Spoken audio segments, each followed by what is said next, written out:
एक छोटे से गांव के कोने में बनी एक टूटी फूटी झोपड़ी, जहां दो अनाथ भाई बहन थुंग थुंग और गौरी अपनी किस्मत से लड़ रहे थे। कई साल पहले एक भयानक हादसे में उनके माँ बाप की मौत हो गई थी और उसी हादसे में थुंग थुंग भी अपने दोनों हाथ खो चुका था। और तब से घर का चूल्हा जलाने और जिंदा रहने के लिए उसकी छोटी बहन गौरी सुबह से शाम तक दूसरों के घरों में जाकर बर्तन मांजती थी, ताकि उसका भाई कभी भूखा न सोए। लेकिन थुंग थुंग से अपनी बहन की तकलीफ देखी नहीं जाती थी, इसलिए वह अक्सर गांव के मंदिर में जाकर भगवान के सामने बैठ जाता था। लेकिन हर साल जब रक्षाबंधन का दिन आता तो गांव के बच्चे थुंग थुंग को देखकर उसे चिढ़ाने लगते। अरे बिना हाथ वाले, तेरे तो हाथ ही नहीं है, तेरी बहन राखी कहाँ बांधेगी? सुनते ही थुंग थुंग चुपचाप अकेले में जाकर रोता। पर गौरी हर साल रक्षाबंधन के दिन थुंग थुंग के गले में एक लाल धागा बांध देती और कहती, हमेशा मेरे साथ रहना भाई, मेरे लिए तेरा होना ही सबसे बड़ी ताकत है।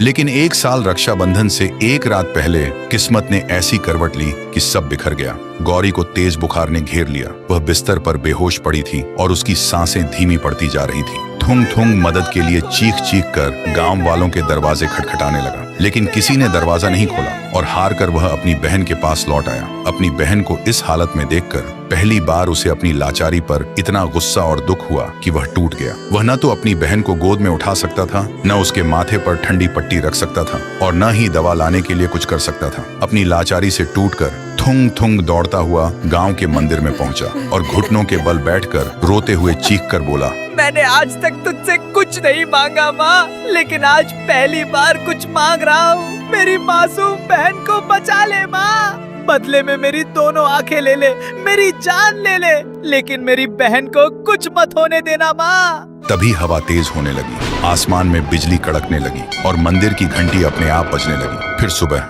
जब गौरी की आंखें खुली तो वह बिल्कुल ठीक थी और वह उठकर थुंग थुंग को ढूंढने लगी, पर थुंग थुंग कहीं नहीं था। गौरी घबरा गई और उसे ढूंढते ढूंढते जब मंदिर के पास पहुंची तो देखा वहां लोगों की भीड़ लगी थी। गौरी को कुछ समझ नहीं आया और वह भीड़ को चीरते हुए अंदर गई और जो देखा उसकी आंखों में आंसू आ गए। थुंग थुंग बेहोश पड़ा था और उसके दोनों हाथ बिल्कुल ठीक थे, लेकिन थुंग थुंग को जब होश आया तो वह अपने हाथों को देखकर हैरान था। उसे समझ नहीं आ रहा था ये चमत्कार कैसे हुआ, लेकिन गौरी को समझ आ गया था ये कुलदेवी माँ का चमत्कार है। तभी भीड़ में से एक बच्चा राखी की थाली लेकर थुंग थुंग के पास आया और बोला, थुंग थुंग भैया, आज तो आपकी बहन आपको राखी बांधेगी ना? यह सुनते ही थुंग थुंग की आंखों में आंसू आ गए। फिर पहली बार सबके सामने गौरी ने अपने भाई को राखी बांधी और अपने भाई का हाथ पकड़कर पूरे गांव में घूमने लगी। तो दोस्तों, राखी सिर्फ एक धागा नहीं बल्कि एक ऐसा रिश्ता है जो मुश्किल वक्त में भी साथ नहीं छोड़ता। वीडियो अच्छा लगा हो तो एक लाइक जरूर करना।